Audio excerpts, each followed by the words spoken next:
Hi everyone. This paper is about the crossover between the anti-racism work done by Northampton's West Indian Parents Association and the beginnings of the Black historical research that was being done in the county during the 1980s. Well, the organisation started in the 70s. Black history started in the 80s with discussions of Northampton and Wellingborough.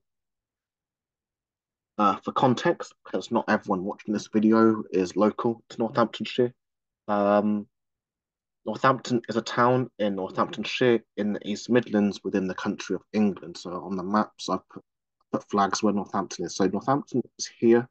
So for those of you that are local to England, Northampton is right in the middle of Birmingham and London. So Birmingham to the north, London to the south, with surrounding counties, including Leicestershire, Warwickshire, and Oxfordshire as well, and Bedfordshire here as well. Um, More locally, so you've got Northampton here, Wellingborough, Rushden, Kettering, Corby in the same county, and surrounded by all these villages and rural areas as well. Um, Largely drawn from interviews from the Windrush generation activists, as well as their white allies, this paper works to archive diasporic Caribbean history of anti-racism in my area, as most Caribbean history in the UK mainstream has been eclipsed by major cities, most notably London and cities within England as well. This paper was presented at the University of Oxford's Midlands History Conference on 8th of June 2024 as well. But before I talk about the West Indian Parents Association and what they did and what they accomplished, I must talk about the national context that led to it. So in the 60s and 70s Britain, hundreds of black children of Caribbean heritage were labelled educationally subnormal by the state and wrongly sent to what the Department of Education at the time called special schools for children deemed with low intelligence, the impact of which we are still seeing today. The special schools of the 70s became today's pupil referral units. During the 70s, there were so-called academics that produced theories equating race with intelligence, including a man called Hans Eysenck. His work built on the earlier colonial thinking that positioned black children or black people as less capable than white people. His theories were not considered controversial by the wider white population, but entirely normal and in character for the racist Britain of the time. The idea of subnormality. We have seen it before in Nazi-occupied Europe. Disabled children were executed in their thousands for things like schizophrenia, physical amputations, and what could be described in today's language of neurodivergence, autism, ADHD, dyslexia, dyspraxia, etc., etc. Traits that mark people out. The kids that grew up with these neurotypes in Britain during the 60s, the 70s, and the 80s, school was for many of them a challenging time where they were not fully understood.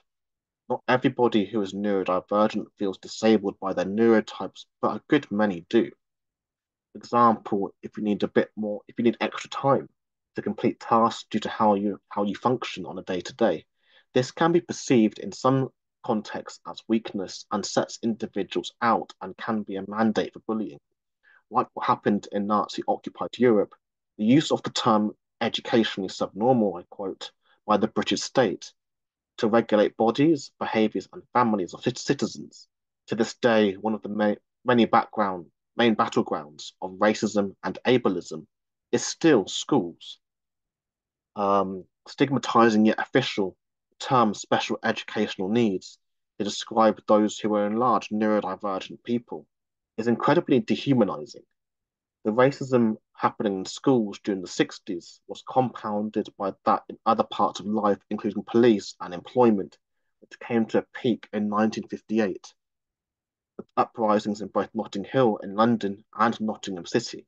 Caribbean people did not come to the UK to make loads of money, but to make sure their children had a better start in life. In the mid 60s, Bernard Cord arrived from my grandparents' country, Grenada, as a student to do his master's degree.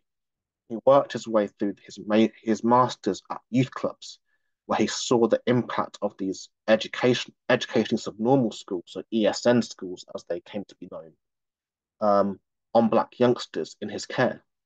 He spotted distinct trends in his London context. Within inner city London, in 1967, ESN schools were populated by nearly double the amount of black and Asian children, particularly black, than mainstream schools. In the paper he wrote that broke the case to the Caribbean parents and the public, the book that had become known as How the West Indian Child is Made Educationally Subnormal in the British School System, the scandal of the black child in schools in Britain. Cord writes that Caribbean children made up three-quarters of all immigrant children in these special schools, he writes. Yet many Caribbean parents were unfamiliar with the specifics or the particulars of English state education and believed the term special schools to mean better or enhanced.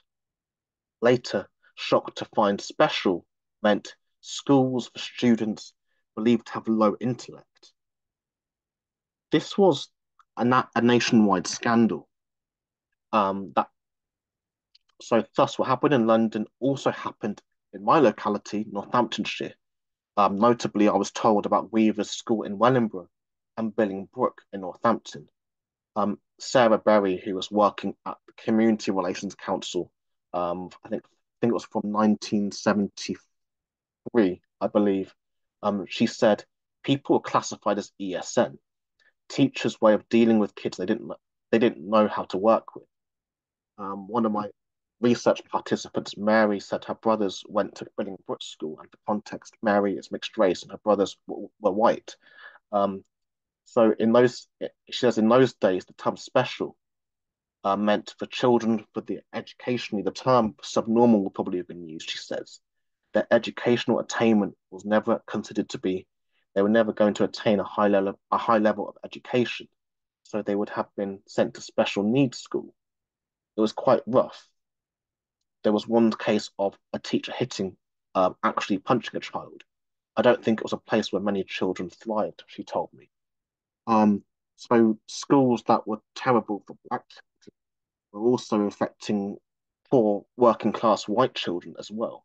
They weren't really good for anybody, really.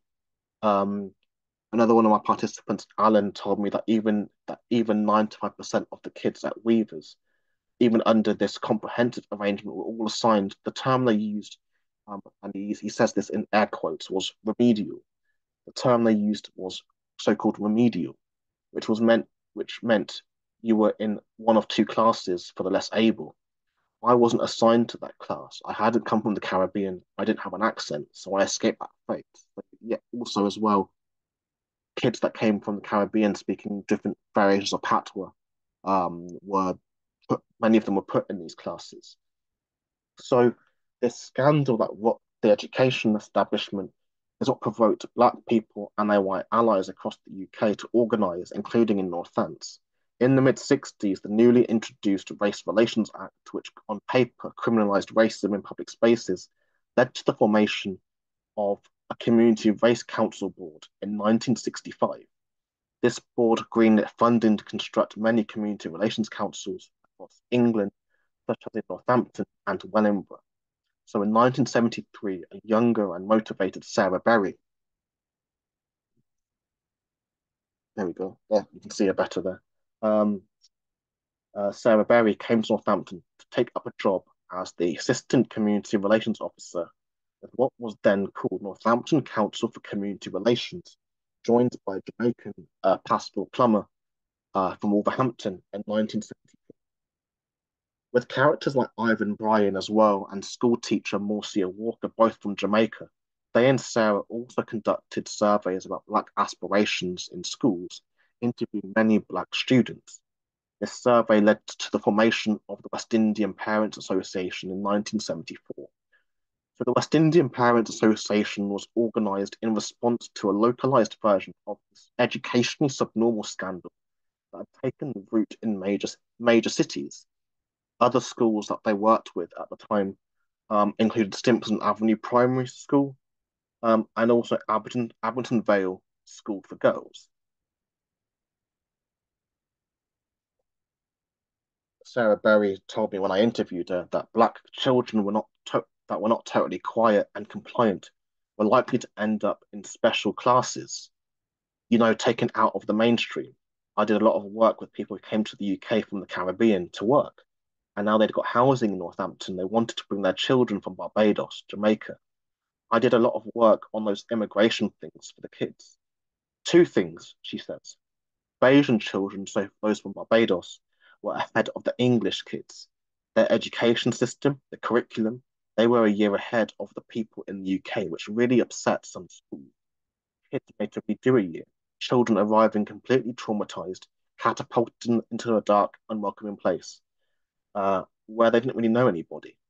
Morcia Walker, who I also interviewed, told me that this ooh-ha about Black achievement was happening because in that 70s period, children were coming from the Caribbean, reinforced, reinforcing according to the system, so the mainstream system. These backward Black children, so-called, who were not behaving appropriately in our schools, according to the teachers, that is, not Morcia. And you suddenly realize they were not behaving appropriately because actually, especially the young children from Barbados, corroborating what Sarah says, but certainly any of the Caribbean islands in classes they were put in when they were actually ahead of the English kids and the English system. That behaviour was of young people not engaging, and that non-engagement led to that great belief that Black children could not achieve, when in fact they were educationally ahead and they were in class just bored. Um, the West Indian Parents Association was Northampton's version of London's Caribbean Education and Community Workers Association. So basically, the Northampton equivalent of that organisation. Well, they called it SEQUA.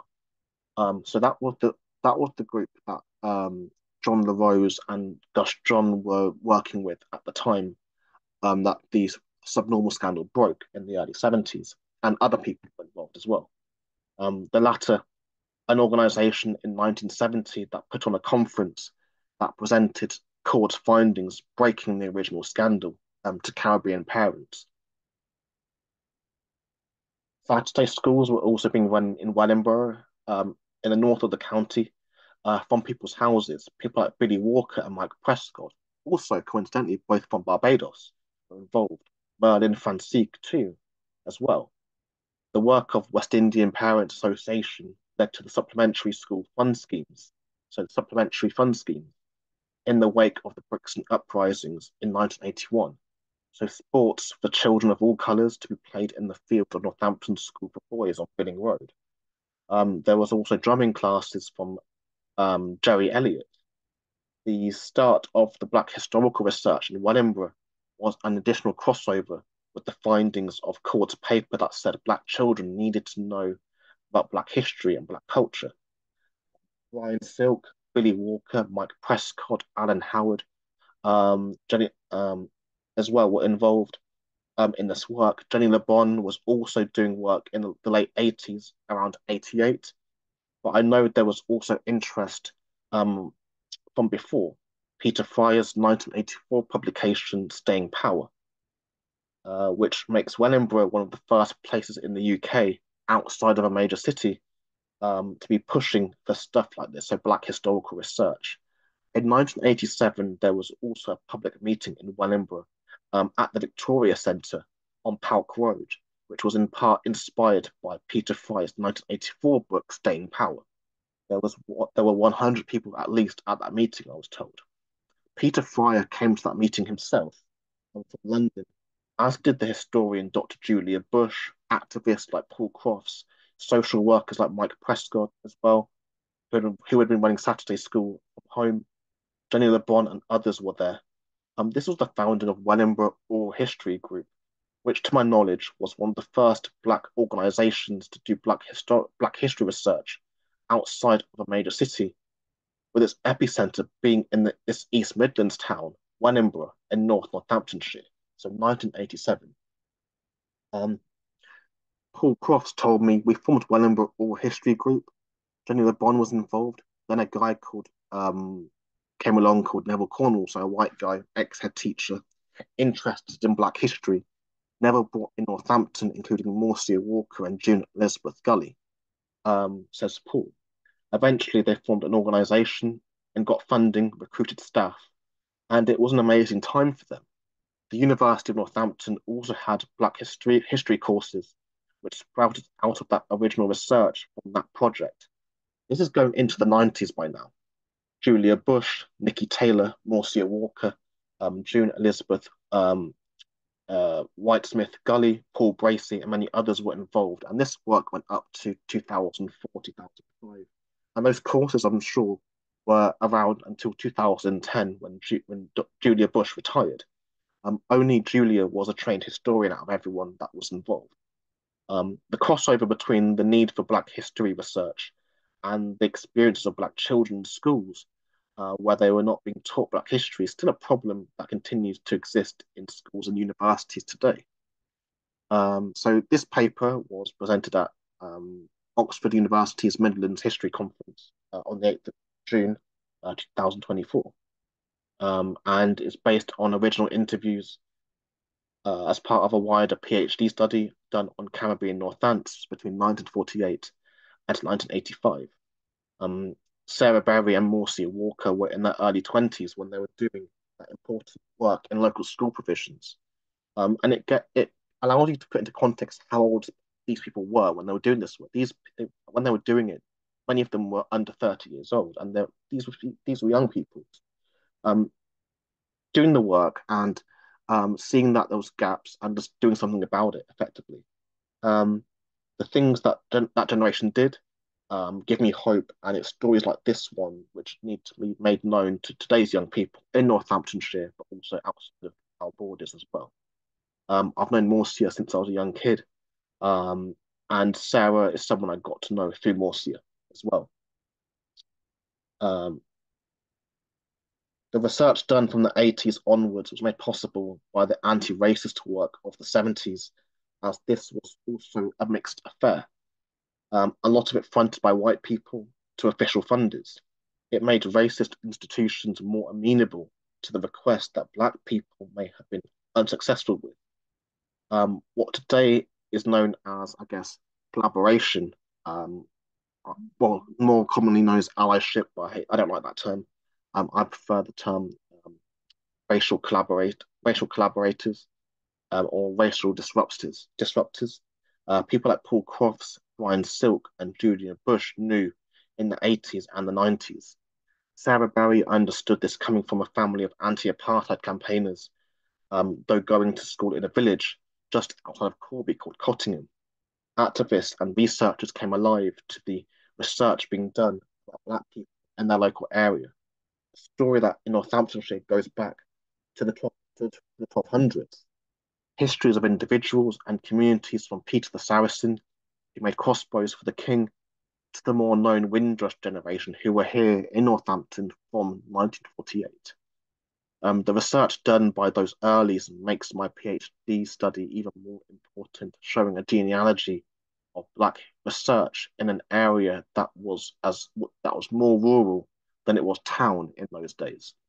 And those years of the 70s and 80s, irrespective of the racism, were a wonderful time that defined many of that generation who look back in pride on what they achieved.